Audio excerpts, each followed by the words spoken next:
Hello everyone, welcome back to our channel. So in today's video, we are diving into a practical Python project using Tkinter. We are going to build a simple but functional to-do list application.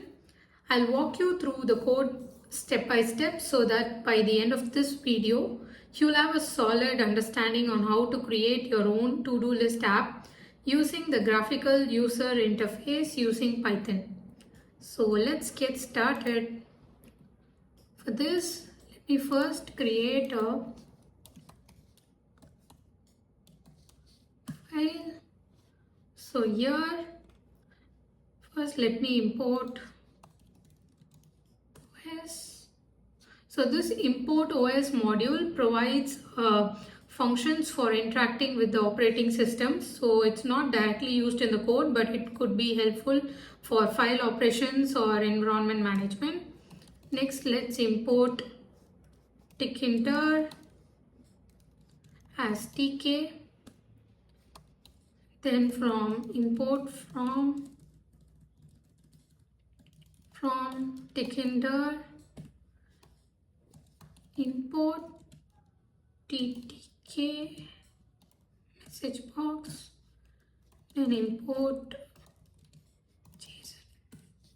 So this import Tkinter as tk imports the Tkinter library for creating the GUI applications in Python. We use tk as a prefix for Tkinter functions and classes. And then we have import ttk is nothing but the themed Tkinter messages, Tkinter widgets for enhanced widget styling, and message box is for displaying the dialog boxes like warnings and errors. Next we have import JSON.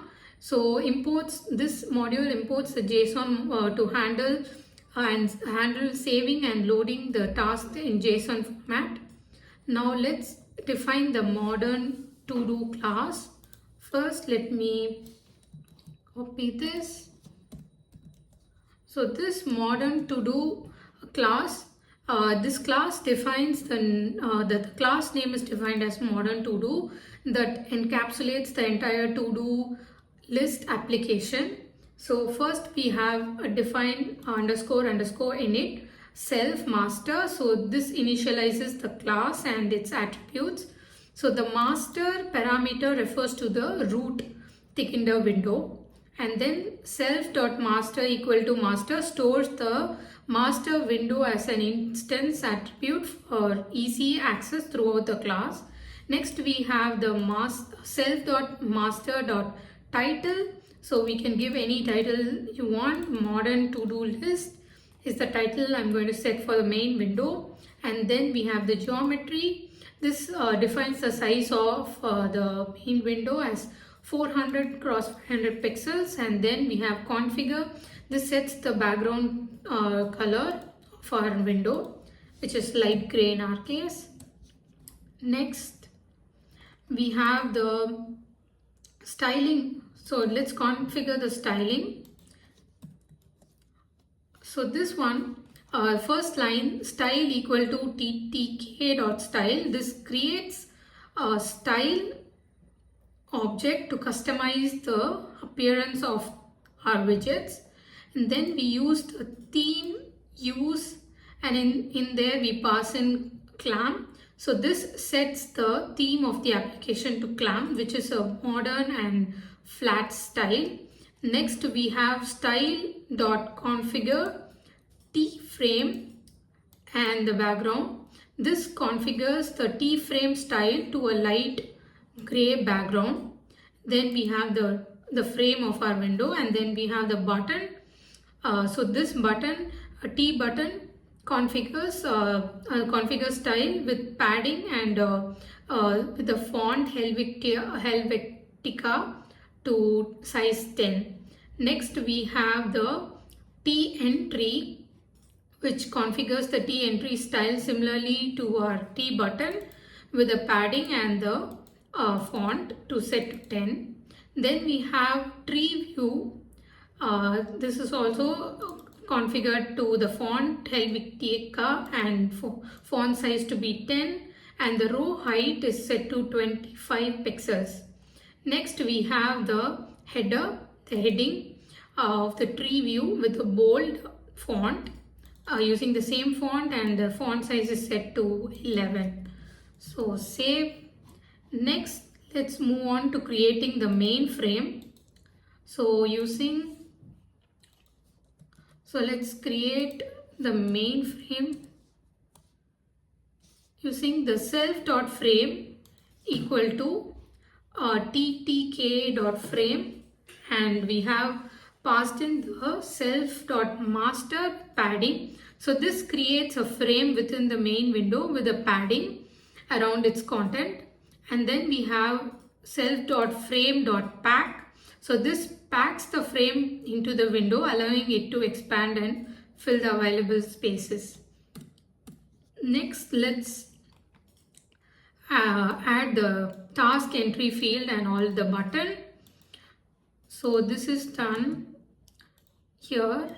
So using this, let's have this self.task underscore var equal to string var, tk.string var. So this creates a string var object to hold the text entered in the task entry field.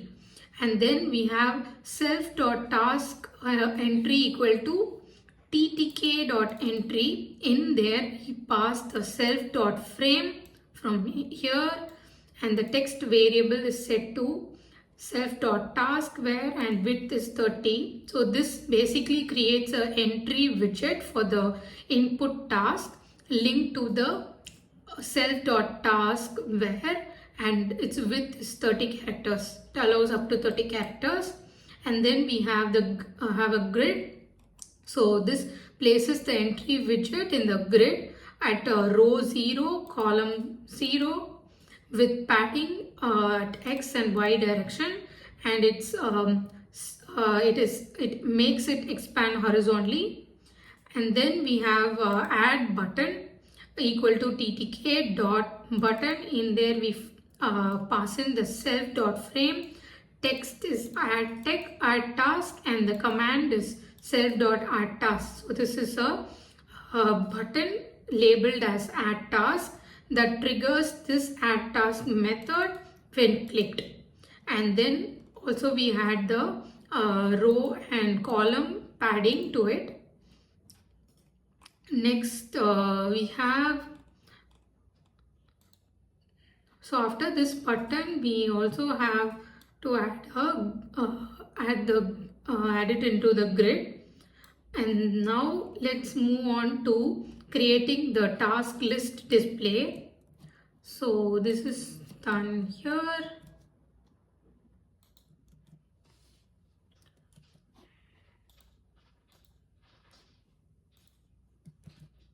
So task self.task tree equal to ttk.tree view. Basically this creates a tree view widget with one column labeled as task and displays only the heading, and its height has 15 rows. And then the heading task tree.heading sets the heading of the task column to tasks. And next we have the scroll bar, which is basically creating a vertical scroll bar linked to the tree view for scrolling through the task. And we also have the grid view for it, placing it in the grid of row 1, column 2. And next we also have the configure. So this configures the tree view to use the scroll bar for vertical scrolling. Next we also do the same for delete buttons and save buttons. So self.delete button equal to ttk.button.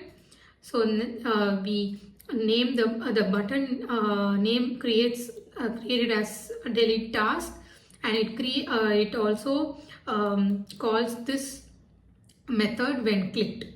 And also we have the same for the save button. So the button text is save task, and it also calls the save task method when clicked. Now let's configure the row grid columns and rows using this.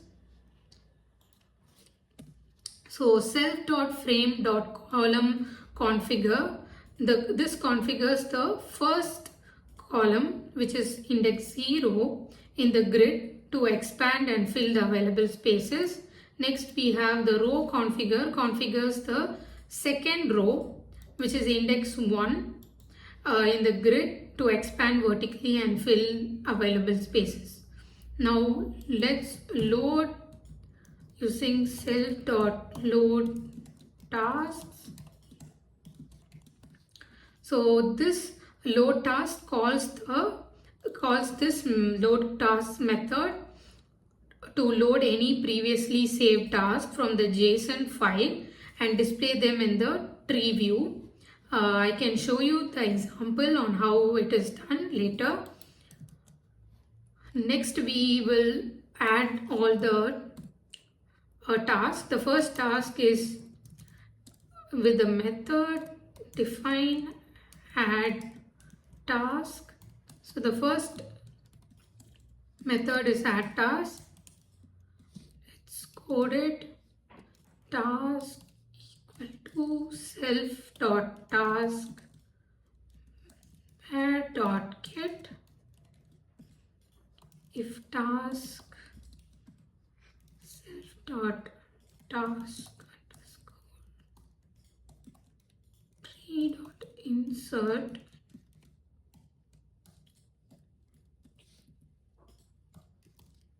.end values task.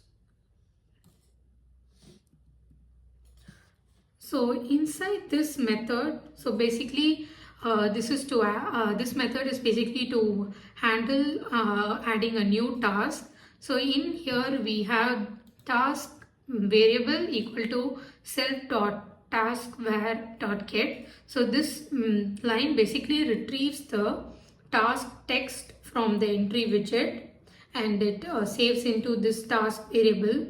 So if this task inside the if loop, if this task is not empty, then it enters into this if loop where we have defined self.task_tree.insert.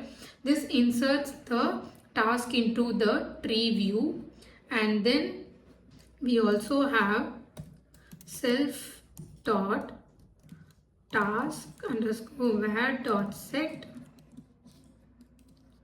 So here this line clears the entry field after adding the task into the task tree. So else message box dot show warning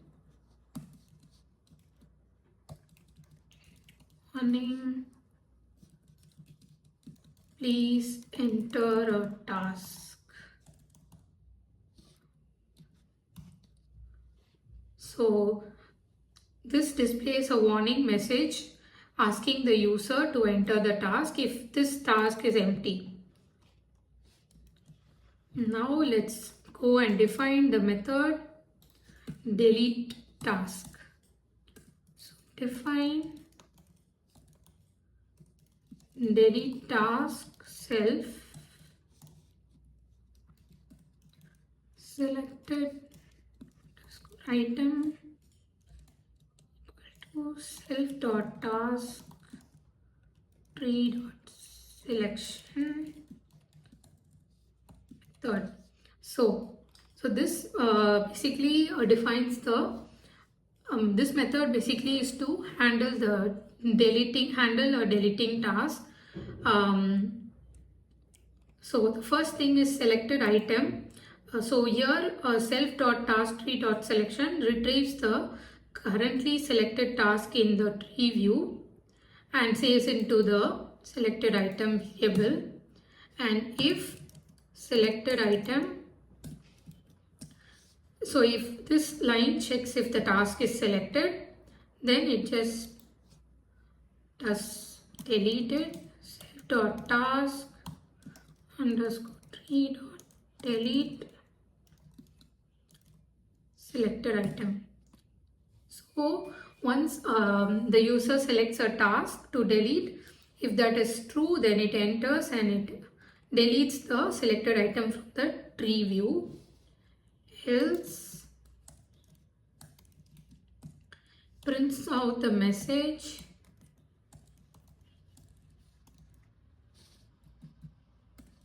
saying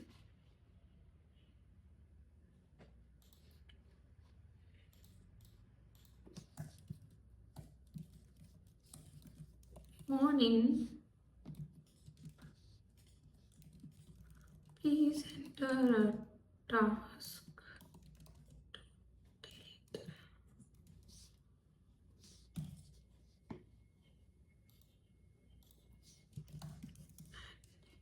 So this is our delete task method.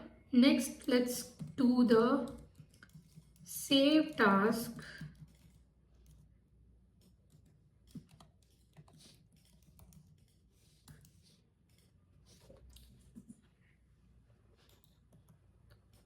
Tasks, let's name it correctly, save tasks. So tasks equal to self.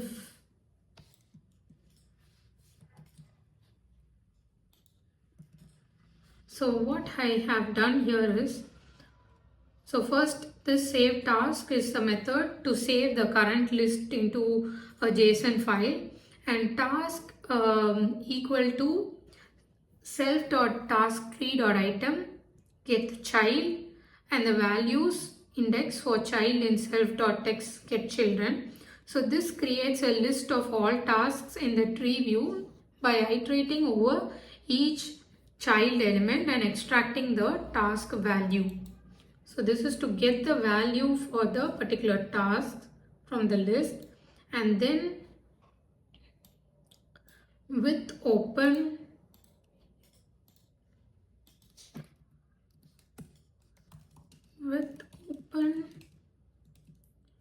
tasks.json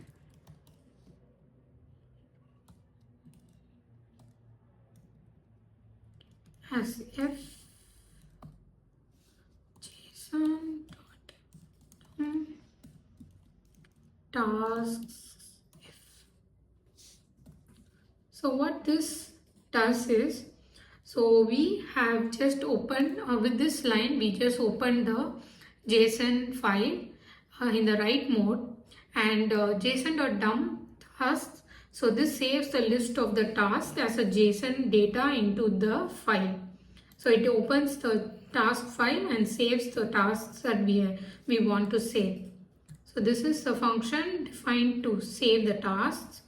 Next, let's retrieve the task that we have saved using load tasks. Let's create this method load task.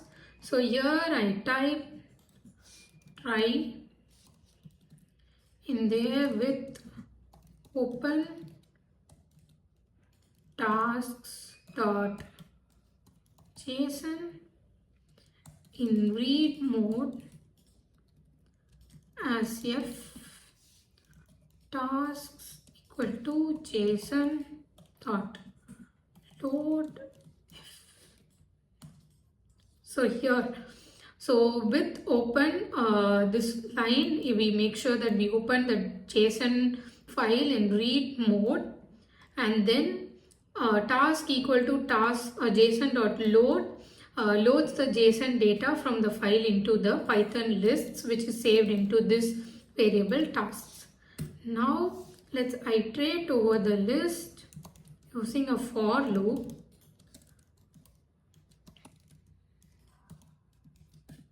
For task in tasks, so this iterates over the loaded tasks, and then we have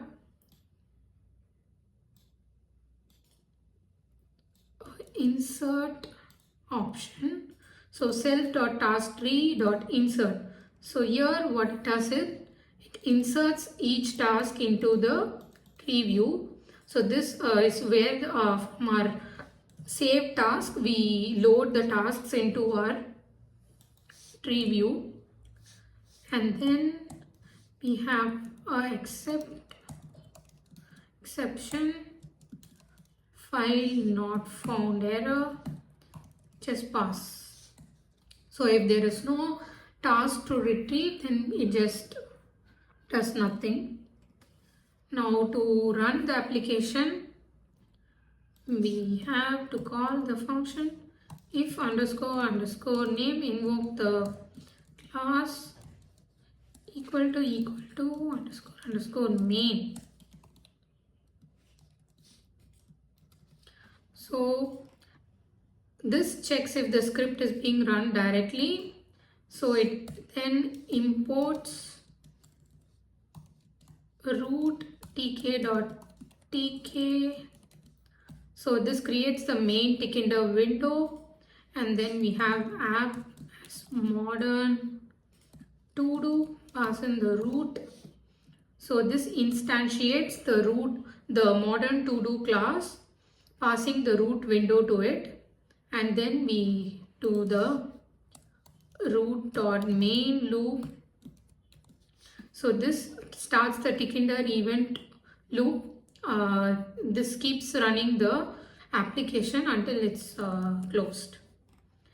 So now let's save this, and now let's run the program. Python 3 main.py. So here is our to-do list. Let's add task 1. So we can delete a task, add a task. So once I add these 2 tasks, I can save. So once I save, it gets saved in the task.json. So this is basically to retrieve once we have closed the application. Right now I try to close it. Now reopen the window. So I can see the task still there. Now let me try to create another task and add it to the list, and now try to close the window without saving. So now if I go and check the task.json, it doesn't save the task 3. So when I reopen it, I will be only seeing task 1 and 2, and there is no task 3. Now if I save it, it will be saved to the JSON file, and I close it and try to load the program again. I'll be able to see all the 3 tasks from here. So thanks for watching this video. If you like this video and found it helpful, please give a thumbs up, and don't forget to subscribe to our channel. See you in the next video.